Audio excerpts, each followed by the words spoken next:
नमस्कार आदाब, मैं हूं दिलनवाज और आप देखना शुरू कर चुके हैं आपका अपना न्यूज चैनल राजपथ। लोकसभा चुनाव 2024 के लिए 7 चरणों में वोटिंग हुई। उम्मीदवारों की किस्मत ईवीएम में कैद हो चुकी है। अब इंतजार है 4 जून को यानी कल चुनाव के नतीजे घोषित होने का। 7वें चरण के मतदान होने के बाद सभी न्यूज चैनलों के एग्जिट पोल सामने आ गए। इस बार अधिकतर एग्जिट पोल में एनडीए सरकार बनते हुए दिखाया गया। वहीं आपको 1 जून को हुए सारा समय के कार्यक्रम में आपको अपने राजपथ न्यूज चैनल के एडिटर वरिष्ठ पत्रकार सैयद कासिम सर द्वारा एग्जिट पोल को लेकर क्या कहा, देखिए ये वीडियो। सहारा प्रणाम। सहारा समय के खास कार्यक्रम दंगल 2024 में मैं अलहमरा खान आप सबका स्वागत करती हूँ। लोकसभा चुनाव संपन्न हो चुका है, ऐसे में आप सबको बेसब्री से इंतजार है परिणाम का। हमारे साथ वरिष्ठ पत्रकार मौजूद है और इनसे ज्यादा शायद एक तरीके से एनालिसिस की अगर हम बात करें तो सटीक एनालिसिस कोई और नहीं कर सकता। तो सबसे पहले मैं सबका स्वागत कर देती हूँ।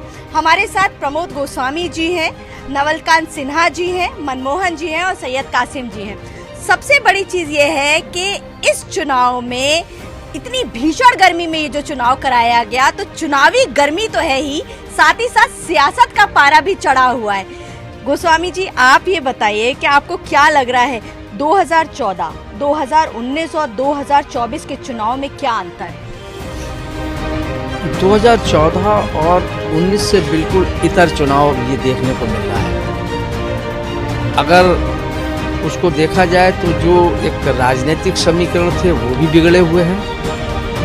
दूसरी जो सबसे बड़ी बात ये है कि मुझे लगता है कि जो भारतीय जनता पार्टी की जो एक विश्वसनीयता थी, या जो 14 में उसके बाद 19 में जो उन्होंने अपने वादे किए, जो जन सरोकारों के वादे थे, वो कहीं ना कहीं वो एक आलोचना का विषय बने रहे। और इस चुनाव में मुद्दा भारतीय जनता पार्टी ने जन सरोकारों के मुद्दे पर कोई बात ही नहीं रखी।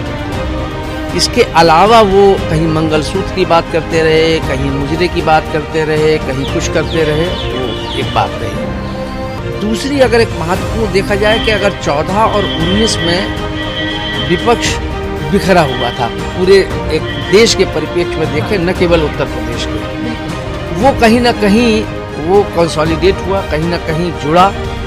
वो भारतीय जनता पार्टी को जो उसको एडवांटेज था वो उसके एडवांटेज नहीं रहा। मतलब 14 में और 19 में नहीं जुड़ाव था इनका? नहीं, बिल्कुल नहीं था। सब विपक्ष अलग लग रहा था। अगर आप 14 में देखें तो वो भी अलग था और 19 में भी अलग था। कहीं छोड़ दीजिए 2-1 जगह की, हम पूरे व्यापक बात कर रहे हैं। जो ये गठबंधन बना, इंडिया गठबंधन वर्सेस एनडीए कह लें आप, ये सीधी सीधी फाइट हो गई। वो भारतीय जनता पार्टी के पेशानी पर उसने पसीने ला दिए। कासिम जी, आप ये बताइए, अभी प्रमोद जी जो बता रहे थे उससे आप कितना सहमत हैं? आपको क्या लग रहा है, इस बार का चुनाव अलग होने जा रहा है या इस बार के चुनाव में 80 में से इस बार ये 70 सीटें ना निकाल ले जाए? देखिए अलमीरा, ऐसा है कि प्रमोद जी ने जो कहा कि इस बार विपक्ष बिखरा हुआ नहीं था, एक था, तो मैंने थोड़ा सा गौर, इतनी देर में मैं इसको गौर करने लगा। मुझे लगता है कि कांग्रेस के जो एलाइज थे वही एलाइज इस बार भी। एक अखिलेश यादव ऐड हुए, ममता अलग लड़ रही, केजरीवाल दिल्ली में मुस्लिम वोटों की मजबूरी में कांग्रेस के साथ 2 सीटों पे समझौता करके बैठे हुए। बाकी जगहों पे वही स्थिति है जो आपने पहले देखी है। शरद पवार पहले भी कांग्रेस के एलाइज थे, अभी भी हैं। शिवसेना उनके साथ थी, अभी भी हैं। मध्य प्रदेश में कोई एलाई बढ़ा नहीं, राजस्थान में कोई एलाई आया नहीं। जयंत चौधरी होते थे, भारतीय जनता पार्टी के साथ जा रहे थे, एक कम हो गया राजस्थान में, पहले जयंत उनके साथ होते थे। उसके बाद आप आएंगी छत्तीसगढ़ में कोई एलाइज बढ़ा नहीं, ना कोई मोर्चा, ना कोई, जैसे कांग्रेस अकेली थी वैसे ही, तो कोई बड़ा परिवर्तन नहीं आया। हाँ, ये जरूर हुआ कि इस इलेक्शन में जो चीज दिखाई दी है 14 और 19 से इतर, वो ये है कि पब्लिक रोष जो थी, मोदी है तो मुमकिन है कहने वाले लोगों में कमी आई। दूसरी चीज ये हुई कि कास्ट इक्वेशन जो है वो बीजेपी का बिगाड़ा विपक्ष ने। अब वो कितना बिगड़ा है ये देखने वाली बात होगी। 3 चरणों तक अगर आप देखेंगी तो तीसरे चरण तक आपको चुनाव बड़ा शांत दिखाई दिया। चौथे चरण से वोकल हुआ, वोकल होना शुरू हुआ वहां से जहां यादव के साथ मुसलमान जुड़ गए।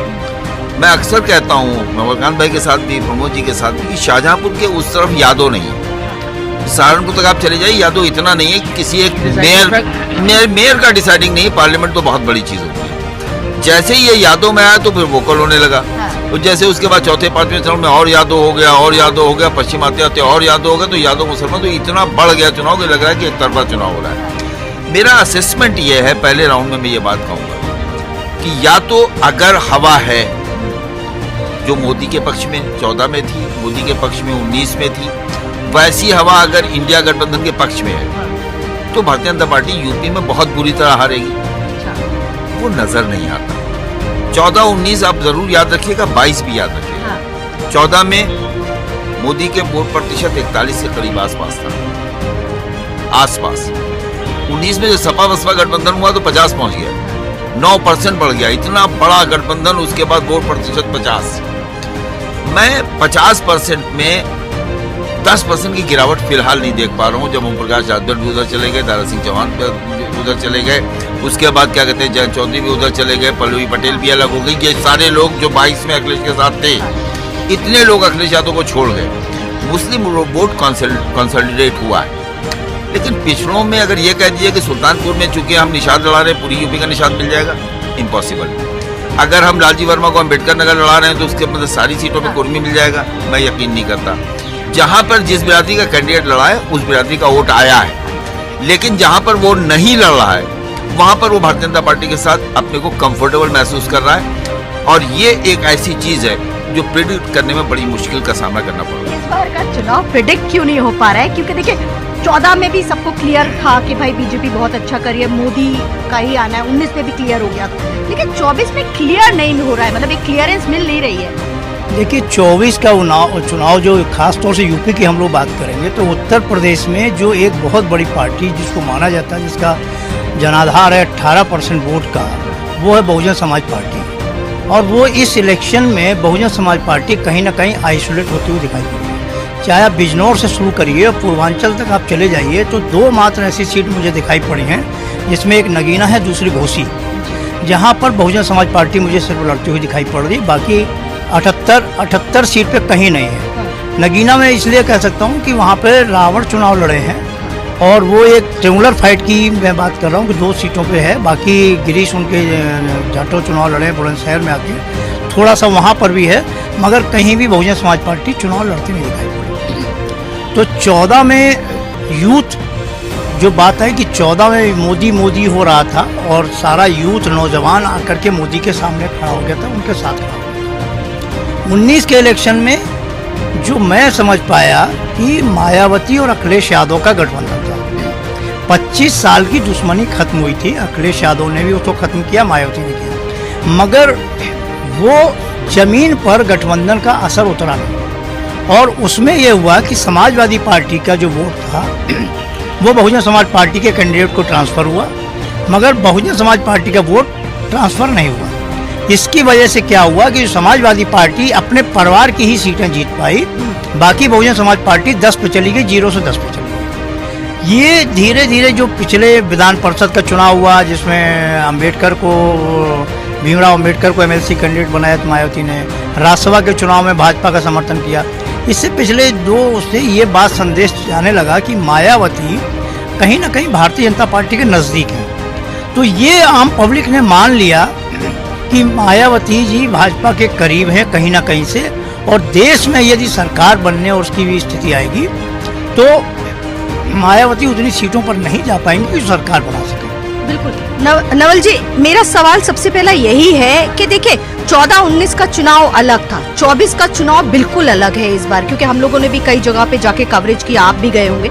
आपको क्या लग रहा है जनता 24 के चुनाव को किस तरीके से ले रही है और देख रही है? देखिए हर चुनाव एकदम नया चुनाव होता है। हम लोग जो चर्चा करते हैं ना कि हवा, तो हवा 2 तरह की होती है। एक होता है कि किसी को लाना है, जैसे कि 14 में हुआ कि नरेंद्र मोदी को लाना है। एक हवा होती है कि इनको हटाना है, जैसे कि 77 के चुनाव में हुआ था कि इंदिरा गांधी को हटाना है। ये 2 तरह की हवा थे। तीसरी एक हवा वो होती है जो भावुक हो जाता है आदमी किसी के प्रति, जो राजीव गांधी चुनाव जीते थे, जो इंदिरा गांधी की हत्या के बाद, तो वो था एक इमोशनल अटैचमेंट था। अब हमको ये कैलकुलेट करना है कि ये चुनाव है किस तरह का और कितने आंकड़े, क्योंकि पूरे देश का चुनाव है तो आप एकदम सरल भाषा में आपसे कहें कि जैसे उत्तर प्रदेश की बात कीजिए, तो यहाँ पे हम मान लेते हैं फर्स्ट हैंड, अभी खत्म ही हुआ चुनाव, फर्स्ट हैंड खाली मान लीजिए कि यूपी में सीटें कम हो रही हैं बीजेपी की, है ना। तो अगर बीजेपी की ये मान लें कि 15 सीटें कम हुई, तो 15 सीटें एक्चुअली कम नहीं हुई, उनकी 5 सीटें कम हुई, क्योंकि 10 तो बसपा की ऑलरेडी पहले कम थी। तो वो अगर हट जाएंगी और 5 बढ़ जाएंगी तो देश के स्तर पे बहुत फर्क नहीं पड़ने वाला, क्योंकि ये माना जा रहा है, दिख भी रहा है कि जिस तरह से बंगाल में सीटें बढ़ रही हैं, बंगाल में सीटें क्यों बढ़ रही हैं?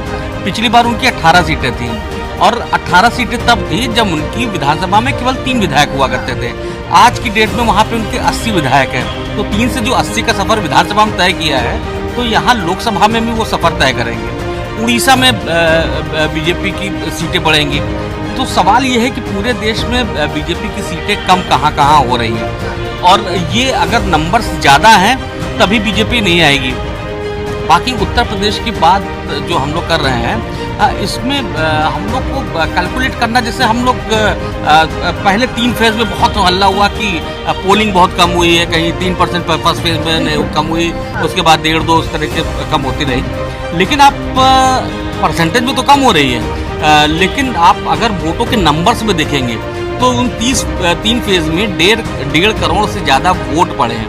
अब 1.5 करोड़ जो ज़्यादा वोट पड़े होंगे, वो संभवतः वो वोट होंगे जो 5 साल में 18 साल के हो गए और उनका मतदाता पहचान बंद होगा, मतदाता सूची में नाम है, वही लड़के होंगे। अब देखिए, इस पे हम लोग कभी नहीं जाते, हम लोग जो हल्ला होता है उस पर ज़्यादा देते हैं। नरेंद्र मोदी जो काम करते हैं जो पिछले 9-10 साल से जो करते आए, कि वो जब एग्ज़ाम होता है उसमें बच्चों से बात करते हैं कि नहीं, अगर आप ज़्यादा नहीं पढ़ पा रहे तो उसके लिए परेशान ना होइए, और उनकी समस्याओं को डिस्कस करते हैं। और बच्चे ही नहीं, माँ बाप भी कहते हैं अरे सुनो, कुछ ना कुछ अच्छा ही निकलेगी, कोई बात है ना। वो जो सुनवाते हैं, वो एक कनेक्शन, जो लड़का 10 साल 11 साल का था, उससे मोदी ने उसी समय कनेक्शन जोड़ लिया। उससे ना राहुल गांधी ने जोड़ा, मन की बात तो अलग होगी, उससे ग्रामीणों से कनेक्ट किया, उससे उनसे कनेक्ट जो है राहुल गांधी भी नहीं हुए, उससे विपक्ष का कोई भी नेता कनेक्ट नहीं हो रहा है। उससे वो नरेंद्र मोदी को जानते हैं, और वो पॉलिटिकल नहीं है, उनका इंटरेस्ट ही नहीं है पॉलिटिक्स में, तो वो केवल नरेंद्र मोदी को सुनते आ रहे हैं। तो कहीं ना कहीं पॉजिटिव छवि नरेंद्र मोदी की बनी है। नवल जी, आपको नहीं लगता राहुल गांधी का बहुत बड़ा इमेज मेकओवर हुआ है इस चुनाव में? क्योंकि जहाँ गांव हम गए, लोगों से हमने बात की, हमने 2014 में देखा था राहुल का वो एक लार्जर देन पिक्चर, ना 19 में देखी, लेकिन 24 में हमने ये पिक्चर देखी है राहुल की। देखिए, अभी तो ये 3 दिन बाद पता चलेगा कि कितना मेकओवर, कितना चीज़ों को एस्टेब्लिश किया है। समस्या ये है कि जिसकी बात सब लोग यही बात कर रहे हैं कि आखिर जो कनेक्शन था, जो लोगों को जोड़ने की बात थी, जैसे आम आदमी पार्टी है, अब आप दिल्ली में उससे समझौता करके लड़ रहे, पंजाब में वो अलग लड़ रहे हैं। इस तरह के जो गठबंधन है, बेमेल गठबंधन, एक जो मैसेज जाना चाहिए था विपक्ष से कि निश्चित रूप से बहुत सारी बीजेपी की वजह से परेशानी है, बेरोजगारी और तमाम मुद्दे हैं, उनको एड्रेस करने के लिए सब लोग को दिल से आना चाहिए था, आगे बढ़कर जुड़ना चाहिए था। हम कुछ ऐसी अहम सीटों की बात करते हैं, जैसे मेरठ हो गया, अलीगढ़ हो गया, बुलंदशहर हो गया, श्रावस्ती हो गया, आपको क्या लग रहा है कुछ ऐसी अहम सीटें हैं जहां पर बीजेपी का जो गढ़ रहा है, वहाँ पे बीजेपी इस वक्त वीक दिख रही है? चुनाव परिणाम 4 तारीख को आने, लेकिन कहीं ना कहीं अगर ओवरऑल एनालिसिस करें तो आपको क्या लग रहा है कि कुछ सीटें बीजेपी हार रही है अपने आप? जैसे मेरठ सीट की अगर हम बात करें, भाई उन्होंने राम के रूप के अरुण गोविल को खड़ा कर दिया था, ऐसे में अरुण गोविल ने जो जिस तरीके से कटाक्ष करे और वार किया, उन्होंने कहीं ना कहीं डैमेज करने की कोशिश करी। आप सोचिए, उन्होंने कह दिया, उन्होंने आरक्षण पे बात कर दी, इस पे ही विवाद हो गया।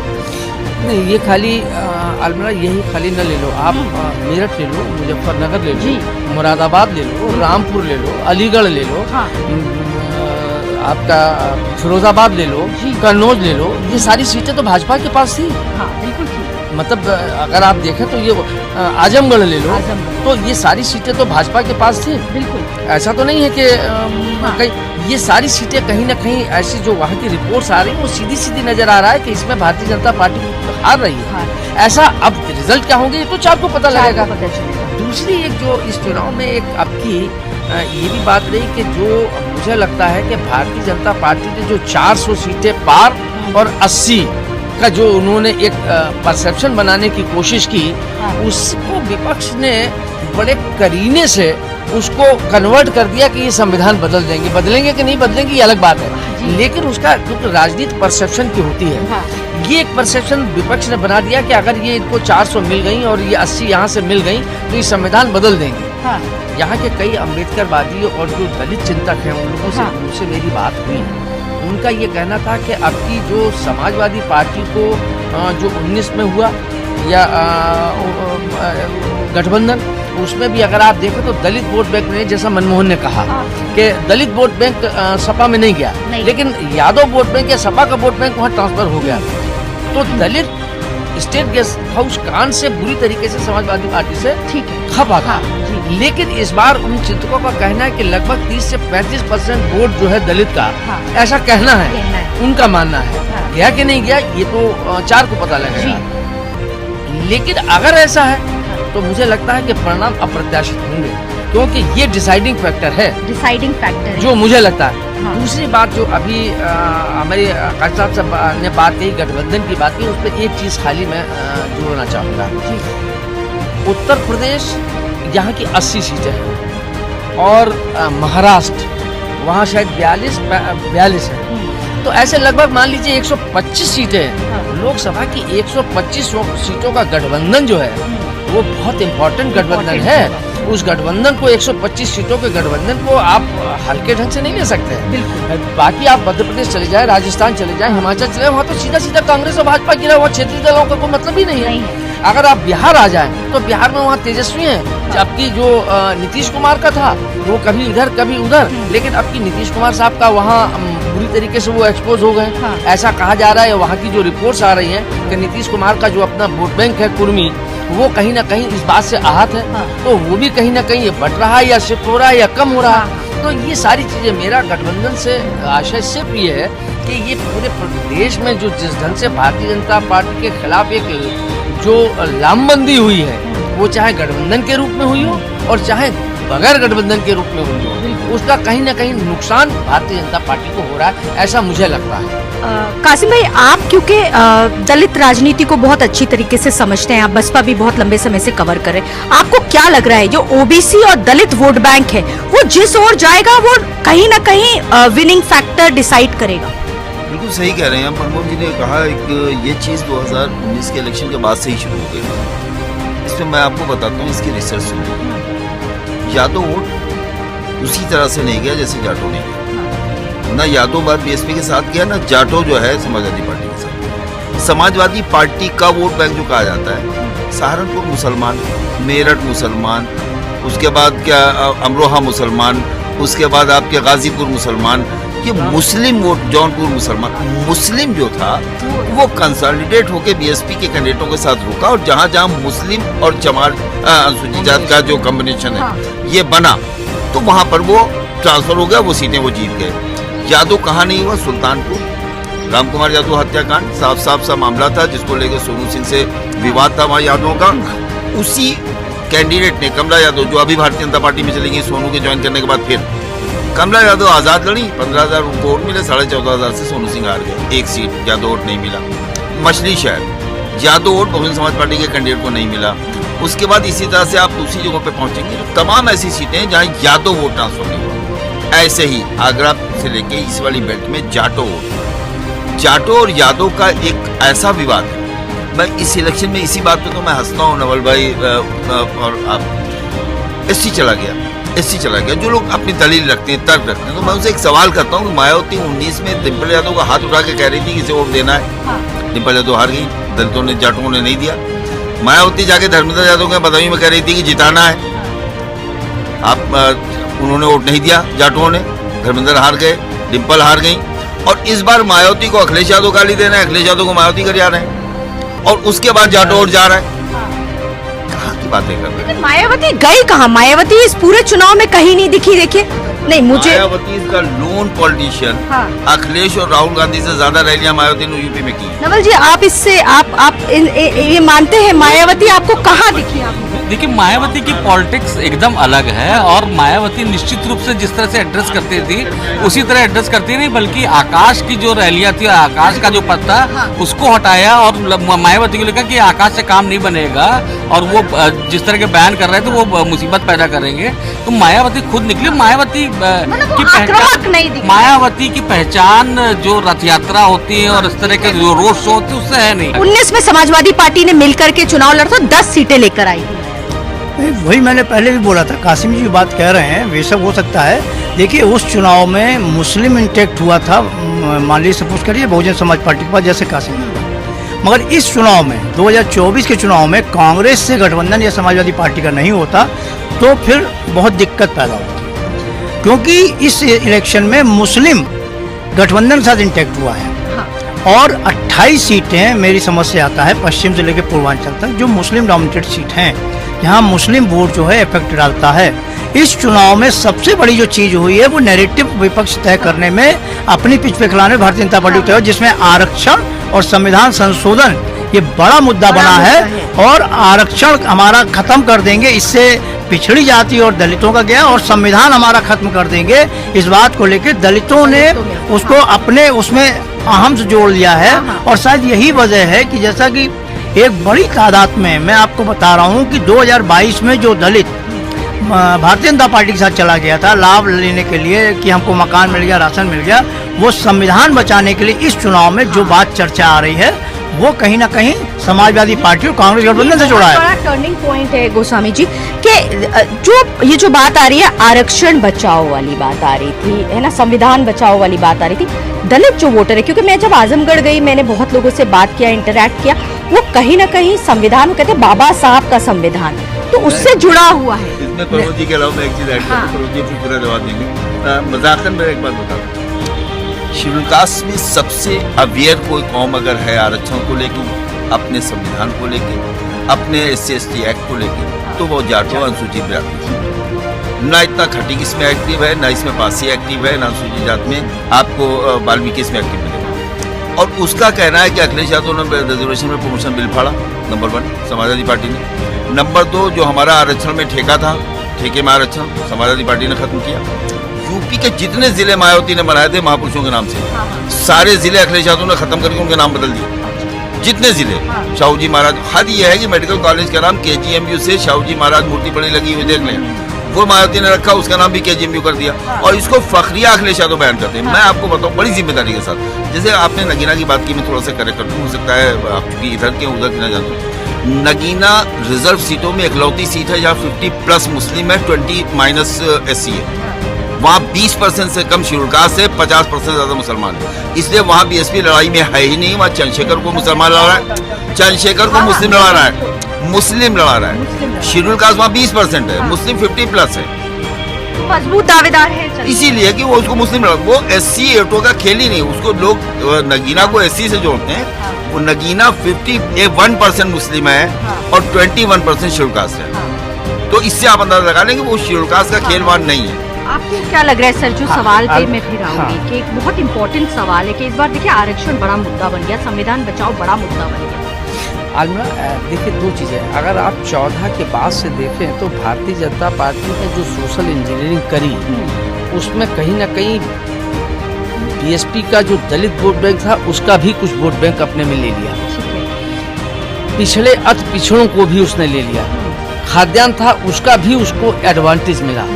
लेकिन जो ये आरक्षण का मुद्दा जो आपने कहा, आरक्षण का मुद्दा और ये संविधान का मुद्दा, जैसा भी कासिम साहब ने कहा कि ये सारी चीज़ें समाजवादी पार्टी ने, चाहे गेस्ट हाउस कांड हो जोड़ रहा हो और चाहे वो KGMU का नाम बदलने का हो, चाहे जिलों का नाम बदलने के बाद भी वो नाराजगी के उनके लिए बाबा साहब का संविधान, इन सारी चीज़ें बहुत छोटी चीज़ है, वो बहुत बड़ी चीज़ है। मुझे लगता है वही आधार है और यही लॉजिक उन चिंतकों का कहना है कि दलित समाज के लिए बाबा साहब से ऊपर कोई चीज़ें न गेस्ट हाउस कांड न हुआ है, जो वो बाबा साहब को अपना आइकॉन मानते हैं। तो अगर बाबा साहब का संविधान बदल जाएगा तो हमारी पहचान बदल जाएगी। तो अपनी इस पहचान के लिए आपकी जो भाजपा के में कुछ वोट बैंक जाता भी था वो रुका, और बाकी जो बसपा में चला जाता, जो त्रिकोणीय संघर्ष की जो स्थिति बन रही थी कि बसपा खड़ी है, इधर इंडिया गठबंधन, उधर एनडीए, तो जो उसका लाभ मिले कि दलित वोट बैंक अगर बसपा में चला जाए तो फिर भारतीय जनता पार्टी के लिए रास्ता क्लियर है। तो ये आपस में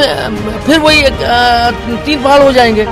वो एडवांटेज जो है मुझे लगता है कि वो उत्तर प्रदेश में सबसे ज्यादा भारतीय जनता पार्टी को नुकसान दे रहा है, और यही नहीं, इसका प्रभाव पूरे देश में और महाराष्ट्र में विशेष रूप से देखने को मिलेगा। बिल्कुल, देखिए ये बहुत बड़ा सवाल उठता है कि अगर उत्तर प्रदेश में 80 में से 25-30 सीटें भी गठबंधन लेकर के आ जाता है, एक अनुमान लगाया जा रहा है, तो इसका असर देखिए पूरे नॉर्थ में पड़ेगा, चाहे आप वो हरियाणा ले लीजिए, दिल्ली ले लीजिए, है ना। तो अलविदा आप मतलब मैं खाली एक छोटी सी बात कहना चाहता हूँ, मैं ये मान लूँ कि एक सीट ही कम हो रही है। आप उत्तर प्रदेश ले लीजिए, राजस्थान कम हो रही है, मध्य प्रदेश चाहे एक कम हो रही है, आप महाराष्ट्र में कम हो रही है, बंगाल में कम हो रही है, दिल्ली में कम हो रही है, हिमाचल में कम हो रही है, मैं मान रहा हूँ एक सीट ही कम हो रही है। सवाल ये है कि ये आउटगोइंग हो रही, इनकमिंग कहाँ से हो रही है? इनकमिंग कहाँ से हो रही है? देखिए दो मैं कहना चाहूँगा एक चीज आई थी 10 मिनट में कही, मुस्लिम डोमिनेटेड सीट की बात आई, 14 आप याद कीजिए, सारी वो सीटें जहाँ 50% मुस्लिम है, भारतीय जनता पार्टी नहीं जीती, सारी बिजनौर जीती, नगीना जीती, सहारनपुर जीती, मेरठ जीती, मुरादाबाद जीती, अमरोहा जीती, संभल जीती, रामपुर जीती, सारी मुस्लिम डोमिनेटेड सीटें बीजेपी ने जीती हैं 2014 में। 2009 में समाजवादी पार्टी के जितने एमपी जीते थे उसमें 0 मुस्लिम था, 0 मुस्लिम, ये जो उनका ट्रैक रिकॉर्ड में बता। 2019 में 14 में 0 मुस्लिम था, 19 में 6 मुस्लिम जीत के आता है। सवाल सब लोग ये जरूर कर रहे हैं कि क्या बीएसपी के 10 एमपी बचेंगे नहीं बचेंगे। मेरा सवाल हर चैनल पे होता है, क्या 6 मुसलमान में 6 मुसलमान बचेंगे नहीं बचेंगे? 6 मुसलमान बचेंगे कि नहीं बचेंगे? नहीं, देखिए, मगर जो 19 का चुनाव और 24 का चुनाव ये बहुत फर्क का सवाल है, क्योंकि मैं फिर ये कहूँगा कासिम साहब की बात को जोड़ते हुए कि 2019 में ट्रेंगुलर फाइट थी, जैसा प्रमोद जी कह रहे थे, मगर इस चुनाव में अब चाहे यूपी हो, बिहार हो, महाराष्ट्र हो, राजस्थान और मध्य प्रदेश में तो खैर 2 दल के अलावा कुछ है ही नहीं, सब जगह डायरेक्ट फाइट हो रही है, तो ट्रेंगुलर फाइट नहीं है कहीं ना। तो जब 3 ट्रेंगुलर फाइट नहीं होगी तो उससे नुकसान बीजेपी का होगा, क्योंकि खोने के लिए बीजेपी के पास है। क्योंकि जो बात आ रही थी कि बढ़ेगी कहाँ से, आप सैचुरेशन पॉइंट पे 303 ले आए थे, आप कर्नाटक में आप 24 सीट जीते, राजस्थान में 25 जीते, मध्य प्रदेश में आप 28 जीते, पश्चिम बंगाल में 18 जीते, यूपी में आप 64 जीते। तो अब आप मान लीजिए घटेगी ना, 2-2, 4-4 भी घटेगी, तो आप बढ़ा कहाँ से रहे हैं कि 400 पार का जो आपने नारा दिया, जो प्रमोद जी ने बात कही, मैं उसी बात को कह रहा हूँ। और यूपी का चुनाव ये 1-to-1 लड़ाई से बीजेपी को नुकसान हो रहा है। और जो बात अभी ये कह रहे हैं कि जो अभी आपने कहा नवल जी ने कि 15 घटेंगी, मान ली 15 64 में से घटेंगी, तब तो नुकसान है ना, 30 का नुकसान हो जाएगा जी। तब तो आप 20 उस पर आ जाएंगे ना।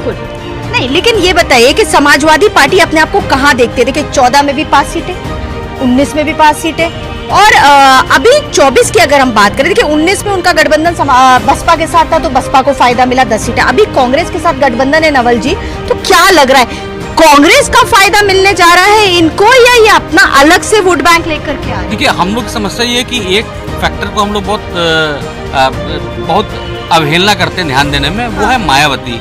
आपको ये जरूर सोचना चाहिए कि 14 में मायावती की 0 सीटें थी उत्तर प्रदेश में, और उसके बाद जब समाजवादी पार्टी के संग लड़ती तो डबल डिजिट में आ जाती है, 10 सीटें हो जाती हैं, लेकिन फिर भी मायावती क्यों चुनाव नहीं लड़ रही है, ये सबसे बड़ा सवाल है।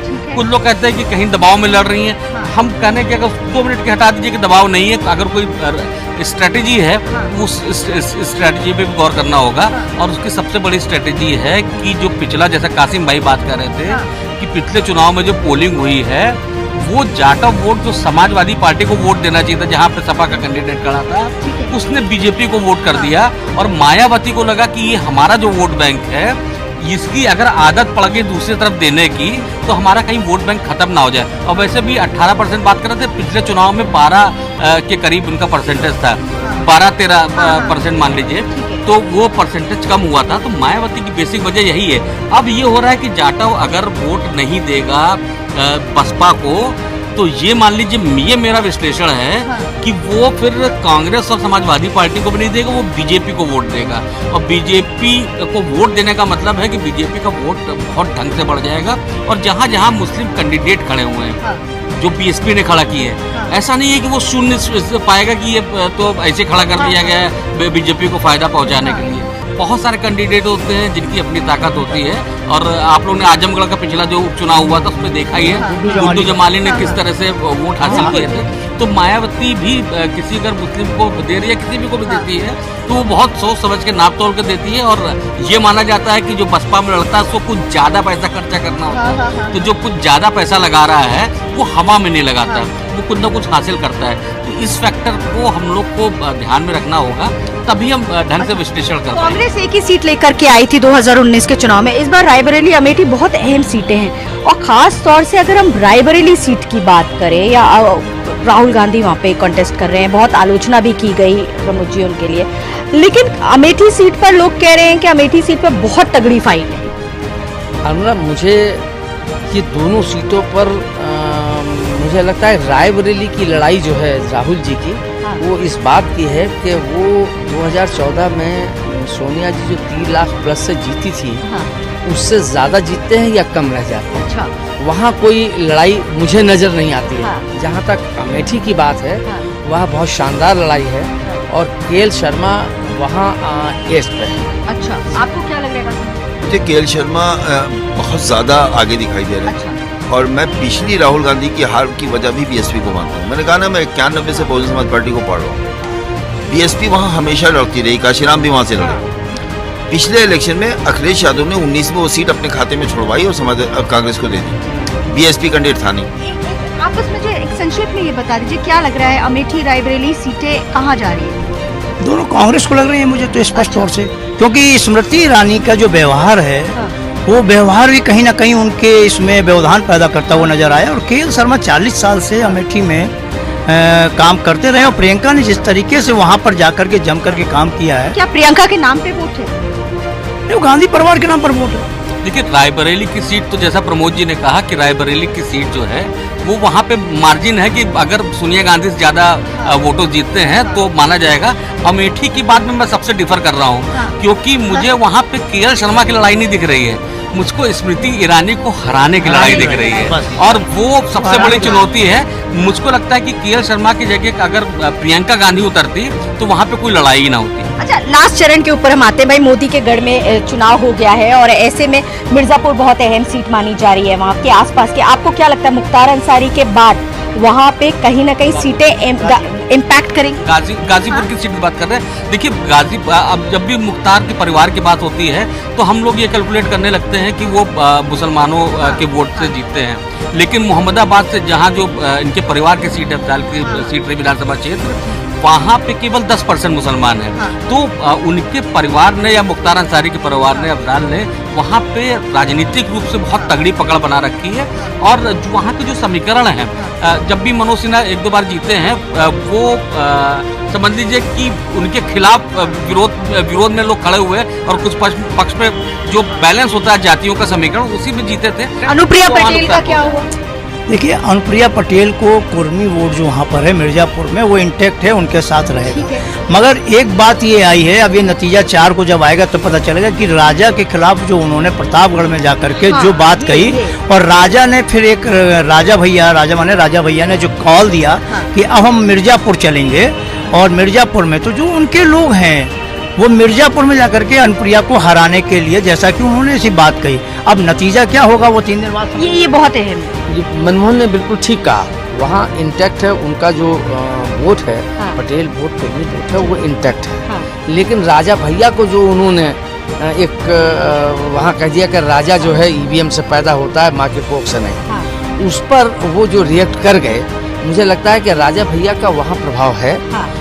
इसकी वजह से राजा भैया की नाराजगी जो है, तो एक राजनीतिक परसेप्शन की होती है, वो जो परसेप्शन बनाने की कोशिश की है, उससे एक लड़ाई कांटे की तो हो गई है। देखिए, उत्तर प्रदेश में प्रधानमंत्री नरेंद्र मोदी ने बहुत ज्यादा रैलियां करी और ताबड़तोड़ भाषणबाजी भी करी। और अगर हम आखिरी चरण की बात करें प्रमोद जी, तो आपने देखा कि उनका शब्दावली बदली हुई थी। कहीं ना कहीं विपक्ष ने उनको घेरा, भाई गांधी जी पर बयानबाजी करी कि उनको कोई नहीं जानता था, फिल्म देखने के बाद उन्होंने पहचाना। जो इस देश की और विशेष रूप से उत्तर प्रदेश की जो राजनीति है उसका क्या प्रभाव होगा लोगों पर, चूंकि यहाँ कबीलाई संस्कृति की राजनीति है, इसलिए उन कबीलों पर इसका कोई बहुत फर्क नहीं पड़ता। और इंटेलेक्चुअल जो है, जो शहर तबका है, वो अपनी वोट देने बहुत कम गया है। तो मुझे लगता है इसका तो कोई, लेकिन ये बात जरूर है कि जो पढ़े लिखे लोग हैं या प्रधानमंत्री के पद पर जिस ढंग की शब्दावली का, जिस ढंग की राजनीति में बयानबाजी की गई, मुझे लगता है वो शायद उस पद का गरिमा के अनुरूप नहीं। देखिए, इम्तिहान हो गया, नतीजों का हर किसी को बेसब्री से इंतजार रहता है और दिल धक धक धक धक करता है। 4 तारीख को हर किसी का इंतजार रहेगा, हर किसी को कि आखिरकार किसके सर पे सजेगा ताज। लेकिन यहाँ पर एक संक्षेप में हम ये पूछेंगे कि उत्तर प्रदेश में इस बार कितनी सीटें आप दे रहे हैं? देखिए, मुझे ऐसा लगता है कि गठबंधन जो है वो 16 सीटें उसके पास थी। हाँ। मतलब ठीक है, हाँ, हाँ। 22 के ऊपर में नहीं दे रहा। आप नहीं दे रहे, आप बताइए। अलमरा, मुझे लगता है कि अगर मैंने अपने पहले भी ये कहा कि अगर दलितों का वोट शिफ्ट हुआ है, हाँ। तब तो परिणाम उसके इतर होंगे। और अगर वो नहीं भी हुआ है तो मुझे लगता है कि 50 भारतीय जनता पार्टी और 30 जो है वो गठबंधन 5± आप इसमें कर सकते हैं। 50-50 है। 50-50 बोल रहे हैं आप? 50-50 है। हाँ। अब 35-55 हो सकता है, 35-45 हो सकता है। और 50-50, क्योंकि भारतीय जनता पार्टी के लीडरों से भी मेरी बात हुआ और इसमें कहीं ना कहीं उन लोगों के भी मन में ये बात है। क्योंकि मैं एक बात यहाँ जोड़ना चाहूँगा कि समाजवादी पार्टी ने उत्तर प्रदेश की सीटों पर, जो उनके अपने कोटे की सीटें हैं, उस पर जातीय समीकरण का जो टिकट का बंटवारा किया है, उसको भारतीय जनता पार्टी के लोग भी अप्रिशिएट कर रहे हैं। अच्छा। और भारतीय जनता पार्टी में जो टिकट दिए गए हैं वो जातीय समीकरण पर कहीं ना कहीं विफर कर गए। और उनके जैसे अभी पहले हम लोग बात कर भी रहे थे कि कहीं ना कहीं जाकर के ये बात आई है कि कैंडिडेट के खिलाफ भी लोग वोट करेंगे। मोदी को पसंद करें मगर कैंडिडेट को हराना है। और दूसरा जो अभी प्रमोद जी ने कहा कि बात शब्दों पर गई है, अब प्रधानमंत्री जी के मुंह से ये शब्द निकलना कि कांग्रेस की सरकार आ गई तो राम मंदिर में बुलडोजर चल जाएगा, ये मतलब एक हास्यास्पद बात कि आप इस तरह की बात कर रहे हैं। उसको पब्लिक ने हंसी में उड़ा दिया। जैसे गांधी जी के लिए बात कर रहे हैं कि गांधी जी को एटनबरो और उसके आने के पहले तक कोई जानता ही नहीं था। मतलब एक महात्मा गांधी को कोई नहीं जानता इस देश में, तो फिर तो नवल जी कितनी सीटें दे रहे हैं? देखिए, परिणाम तो 4 को 12 बजे तक क्लियर होगा, लेकिन आपने पूछा तो क्लियर कट बता रहा हूँ, बिना इफ बट के, अगर मगर बहुत सारे हैं उसमें। लेकिन फिर भी आपने पूछा तो मैं बता ही देता हूँ, 65 के ऊपर आ रही है। 65 के ऊपर आ रही है, तब तो फिर प्लस हो रही भाजपा। देखिए, बहुत अच्छा एक तरीके से एनालिसिस है। देखिए, पिटारा खुलेगा 4 तारीख को, और पिटारा जब खुलेगा तभी पता चल पाएगा कि आखिरकार किस ओर हवा चली है और किसके सर पे सजने वाला है ताज। लेकिन कहा यह जा रहा है कि दिल्ली का रास्ता उत्तर प्रदेश से होकर के जाता है। फिलहाल इंतजार करेंगे 4 तारीख का, क्योंकि हर किसी को बेसब्री से इंतजार है और देखते हैं ये एनालिसिस कितना सटीक बैठता है। सहारा समय के लिए लखनऊ से कैमरामैन रजनीश कुमार के साथ अलहमरा खान, सहारा।